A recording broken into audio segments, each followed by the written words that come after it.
La chèvre de ma mère. Résumé par Entrepreneur déterminé. Le livre La chèvre de ma mère est un ouvrage de Ricardo Kanyama, un entrepreneur et conférencier congolais, qui partage son expérience et ses conseils pour réussir dans le domaine financier. Le titre du livre fait référence à la chèvre que sa mère lui a offerte quand il était enfant, et qui lui a permis de comprendre les principes de l'épargne et de l'investissement. Le livre se présente comme un guide pratique pour passer de la pauvreté à la richesse, en suivant les 4 échelons de l'escalier du succès financier. L'auteur explique les caractéristiques, les comportements et les stratégies de chaque échelon, et donne des exemples concrets tirés de sa propre vie ou de celle d'autres personnes. Le livre met également en avant l'importance de la culture financière et de l'éducation financière pour se libérer de l'emprise de l'argent et réaliser ses rêves. Le livre est destiné à tous ceux qui veulent améliorer leur situation financière, qu'ils soient étudiants, salariés, entrepreneurs ou retraités. Il s'agit d'un livre inspirant, motivant et accessible, qui offre une vision positive et réaliste du succès financier. La première partie du livre raconte l'histoire de la chèvre de la mère de Ricardo, qui lui a appris les principes de l'épargne et de l'investissement. Ricardo était un enfant pauvre qui vivait dans un village du Congo. Sa mère, qui était veuve, travaillait dur pour subvenir aux besoins de sa famille. Un jour, elle décida d'acheter une chèvre avec ses économies, et elle la confia à Ricardo. Elle lui dit qu'il devait s'occuper de la chèvre, la nourrir, la traire et vendre le lait au marché. Elle lui dit aussi qu'il devait épargner une partie de l'argent qu'il gagnait, et qu'il pouvait utiliser le reste pour acheter ce qu'il voulait. Ricardo suivit les conseils de sa mère, et il vit que la chèvre lui rapportait de plus en plus d'argent. Il put ainsi acheter des vêtements, des livres, et même un vélo. Il épargna aussi assez d'argent pour acheter une 2e chèvre, puis une 3e, et ainsi de suite.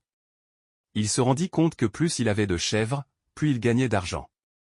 Il comprit alors que la chèvre était un investissement, qui lui permettait de multiplier ses revenus sans avoir besoin de travailler plus. Il apprit aussi à gérer son argent avec sagesse, en faisant attention à ses dépenses et en diversifiant ses sources de revenus. Il devint ainsi le plus riche du village, et il put réaliser ses rêves, comme aller à l'école, voyager ou aider les autres. L'histoire de la chèvre de sa mère lui servit de leçon pour toute sa vie, et il décida de la partager avec le monde entier à travers son livre. La deuxième partie du livre explique les 4 échelons de l'escalier du succès financier, que l'auteur a élaboré à partir de son observation de la réalité et de son expérience personnelle. Ces 4 échelons sont les pauvres chroniques, les pauvres équilibrés, la classe moyenne et les riches.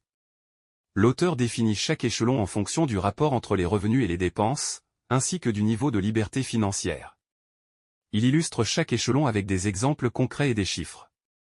Il montre aussi les avantages et les inconvénients de chaque échelon, ainsi que les opportunités et les risques qui s'y présentent. Il indique enfin les conditions nécessaires pour passer d'un échelon à l'autre, et les pièges à éviter. L'auteur affirme que le but ultime est d'atteindre le 4e échelon, celui des riches, qui permet de vivre sans avoir besoin de travailler, grâce aux revenus générés par les investissements. Il souligne que ce n'est pas une question de chance ou de destin, mais de choix et d'action. Il invite le lecteur à se situer sur l'escalier du succès financier, et à se fixer des objectifs pour progresser vers le haut. La 3e partie du livre décrit les caractéristiques des pauvres chroniques, qui sont le premier échelon de l'escalier du succès financier. Les pauvres chroniques sont ceux qui dépensent plus qu'ils ne gagnent, et qui sont constamment endettés. Ils n'ont pas de contrôle sur leur argent, et ils sont dominés par l'argent. Ils vivent dans la peur, le stress et la frustration. Ils n'ont pas de vision à long terme, ni de plan financier. Ils sont souvent victimes de leur environnement, de leur éducation, de leur culture ou de leur mentalité. Ils ont tendance à blâmer les autres ou le système pour leur situation, et à attendre que les choses changent sans rien faire. Ils n'ont pas conscience de leur potentiel, ni de leurs opportunités. Ils se contentent de survivre, et non de vivre. L'auteur donne des exemples de personnes qui appartiennent à cette catégorie, comme les chômeurs, les sans-abri, les assistés sociaux, les travailleurs précaires ou les consommateurs compulsifs. Il explique les causes et les conséquences de cette situation, et il propose des solutions pour en sortir. Il affirme que le premier pas pour sortir de la pauvreté chronique est de prendre conscience de sa situation, et de décider de changer. Il conseille ensuite de réduire ses dépenses, de rembourser ses dettes, de se former, de se fixer des objectifs et de passer à l'action. Il insiste sur l'importance d'avoir une attitude positive, une confiance en soi et une motivation à toute épreuve. Il encourage le lecteur à croire en ses rêves, et à se battre pour les réaliser. La 4e partie du livre décrit les caractéristiques des pauvres équilibrés, qui sont le deuxième échelon de l'escalier du succès financier. Les pauvres équilibrés sont ceux qui dépensent autant qu'ils gagnent, et qui n'ont pas de dette. Ils ont un contrôle relatif sur leur argent, mais ils ne le font pas fructifier. Ils vivent au jour le jour, sans se soucier de l'avenir. Ils n'ont pas de vision à long terme, ni de plan financier. Ils sont souvent satisfaits de leur situation, et ils n'ont pas d'ambition. Ils se limitent à leurs besoins, et non à leurs désirs. Ils sont souvent influencés par leur entourage, leur culture ou leur religion. Ils ont tendance à se conformer aux normes sociales, et à ne pas prendre de risques. Ils n'ont pas conscience des opportunités qui s'offrent à eux, ni des moyens d'y accéder. Ils se contentent d'exister, et non de vivre. L'auteur donne des exemples de personnes qui appartiennent à cette catégorie, comme les fonctionnaires, les enseignants, les agriculteurs ou les artisans. Il explique les causes et les conséquences de cette situation, et il propose des solutions pour en sortir. Il affirme que le premier pas pour sortir de la pauvreté équilibrée est de prendre conscience de sa situation, et de vouloir changer. Il conseille ensuite d'augmenter ses revenus, d'épargner une partie de ses revenus, de se former, de se fixer des objectifs et de passer à l'action. Il insiste sur l'importance d'avoir une attitude positive, une créativité et une curiosité sans limite. Il encourage le lecteur à croire en ses possibilités, et à se donner les moyens de les réaliser. La cinquième partie du livre décrit les caractéristiques de la classe moyenne, qui est le troisième échelon de l'escalier du succès financier. La classe moyenne est celle qui épargne une partie de ses revenus, mais qui ne les investit pas. Elle a un contrôle élevé sur son argent, mais elle ne le fait pas travailler pour elle. Elle vit dans le confort, mais pas dans la richesse. Elle a une vision à moyen terme, mais pas à long terme. Elle a un plan financier, mais pas une stratégie financière. Elle est souvent motivée par la sécurité, et non par la liberté. Elle se fixe des objectifs raisonnables, et non des rêves audacieux. Elle est souvent influencée par la société, la mode ou la publicité. Elle a tendance à dépenser son argent dans des biens de consommation, et non dans des actifs productifs. Elle n'a pas conscience du potentiel de son argent, ni des opportunités d'investissement qui existent. Elle se contente de travailler, et non de créer. L'auteur donne des exemples de personnes qui appartiennent à cette catégorie, comme les cadres, les ingénieurs, les médecins ou les avocats. Il explique les causes et les conséquences de cette situation, et il propose des solutions pour en sortir. Il affirme que le premier pas pour sortir de la classe moyenne est de prendre conscience de sa situation, et de désirer changer. Il conseille ensuite d'augmenter ses revenus, d'épargner et d'investir une partie de ses revenus, de se former, de se fixer des objectifs et de passer à l'action. Il insiste sur l'importance d'avoir une attitude positive, une indépendance d'esprit et une vision à long terme. Il encourage le lecteur à croire en ses capacités, et à se lancer dans l'entrepreneuriat ou l'investissement. La sixième partie du livre décrit les caractéristiques des riches, qui sont le quatrième et dernier échelon de l'escalier du succès financier. Les riches sont ceux qui épargnent et investissent une partie de leurs revenus dans des fonds d'investissement, ce qui leur permet de générer des intérêts et de vivre sans avoir besoin de travailler. Ils ont un contrôle total sur leur argent, et ils le font travailler pour eux. Ils vivent dans la richesse, mais pas dans le luxe. Ils ont une vision à long terme, et une stratégie financière. Ils sont motivés par la liberté, et non par la sécurité. Ils se fixent des rêves audacieux, et non des objectifs raisonnables. Ils sont indépendants de la société, de la mode ou de la publicité. Ils dépensent leur argent dans des actifs productifs, et non dans des biens de consommation. Ils ont conscience du potentiel de leur argent, et des opportunités d'investissement qui existent. Ils créent de la valeur, et non du travail. L'auteur donne des exemples de personnes qui appartiennent à cette catégorie, comme les entrepreneurs à succès, les investisseurs avisés, les philanthropes généreux ou les leaders visionnaires. Il explique les causes et les conséquences de cette situation, et il propose des solutions pour y accéder.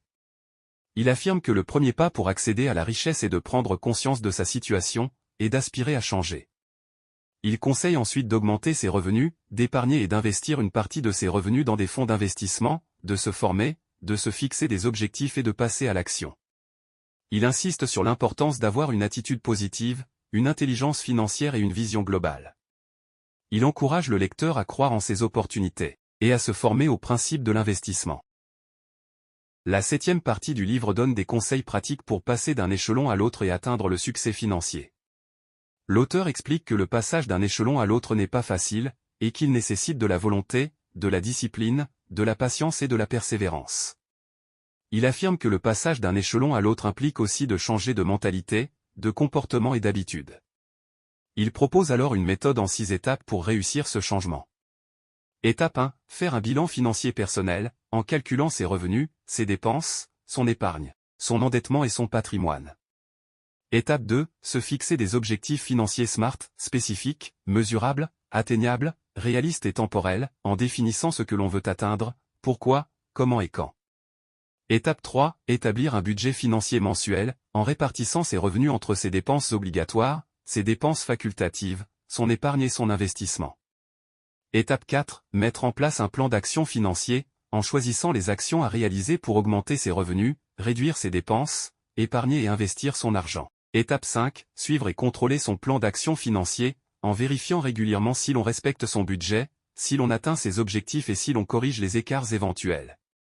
Étape 6. Se former et s'informer sur les sujets financiers, en lisant des livres, des articles, des blogs ou des podcasts sur l'épargne, l'investissement, la fiscalité ou la gestion de patrimoine. L'auteur conseille de suivre cette méthode avec rigueur et constance, et de s'adapter aux circonstances. Il recommande aussi de s'entourer de personnes compétentes et bienveillantes, qui peuvent apporter des conseils, des témoignages ou du soutien. Il souligne que le passage d'un échelon à l'autre n'est pas une fin en soi, mais un moyen de réaliser ses rêves et d'améliorer sa qualité de vie. Il invite le lecteur à se réjouir de ses progrès, à célébrer ses succès et à partager ses expériences. La 8e partie du livre souligne l'importance de la culture financière et de l'éducation financière pour réussir dans la vie. L'auteur explique que la culture financière est l'ensemble des connaissances, des croyances et des valeurs qui influencent notre rapport à l'argent. Il affirme que la culture financière se forme dès l'enfance, et qu'elle est influencée par notre famille, notre école, notre société et notre environnement. Il montre que la culture financière peut être positive ou négative, selon qu'elle nous aide ou nous empêche à atteindre nos objectifs financiers. Il donne des exemples de culture financière positive, comme celle des Juifs, des Chinois ou des Japonais, qui valorisent l'épargne, l'investissement, le travail et l'entraide. Il donne aussi des exemples de culture financière négative, comme celle de certains pays africains, qui valorisent la dépense, le don, la fatalité et la dépendance. Il explique les causes et les conséquences de ces cultures financières, et il propose des solutions pour les changer. L'auteur explique ensuite que l'éducation financière est l'ensemble des compétences, des attitudes et des comportements qui nous permettent de gérer efficacement notre argent. Il affirme que l'éducation financière est essentielle pour sortir de la pauvreté, accéder à la richesse et maintenir sa richesse. Il montre que l'éducation financière n'est pas enseignée à l'école, ni à la maison, ni dans les médias. Il dénonce le manque d'éducation financière dans le monde, et il appelle à une réforme du système éducatif. Il donne des exemples de pays qui ont mis en place des programmes d'éducation financière, comme le Canada, le Royaume-Uni ou la Nouvelle-Zélande. Il explique les bénéfices de l'éducation financière, et il propose des moyens pour l'acquérir. L'auteur conclut cette partie en affirmant que la culture financière et l'éducation financière sont les clés du succès financier. Il invite le lecteur à évaluer sa culture financière et son niveau d'éducation financière, et à les améliorer. Il recommande de lire des livres, de suivre des formations, de consulter des experts ou de rejoindre des clubs d'investissement. Il insiste sur l'importance d'avoir une culture financière positive et une éducation financière solide pour réaliser ses rêves et vivre heureux. Le livre La chèvre de ma mère est un livre qui nous apprend à réussir dans le domaine financier, en nous racontant l'histoire de la chèvre de la mère de Ricardo, qui lui a appris les principes de l'épargne et de l'investissement. Le livre nous présente les 4 échelons de l'escalier du succès financier, qui sont les pauvres chroniques, les pauvres équilibrés, la classe moyenne et les riches. Le livre nous explique les caractéristiques, les comportements et les stratégies de chaque échelon, et nous donne des conseils pratiques pour passer d'un échelon à l'autre et atteindre la richesse. Le livre nous souligne aussi l'importance de la culture financière et de l'éducation financière pour réussir dans la vie. Le livre est un livre inspirant, motivant et accessible, qui offre une vision positive et réaliste du succès financier. Le livre est destiné à tous ceux qui veulent améliorer leur situation financière, qu'ils soient étudiants, salariés, entrepreneurs ou retraités. Il s'agit d'un livre que je recommande vivement à tous ceux qui veulent réaliser leurs rêves et vivre heureux.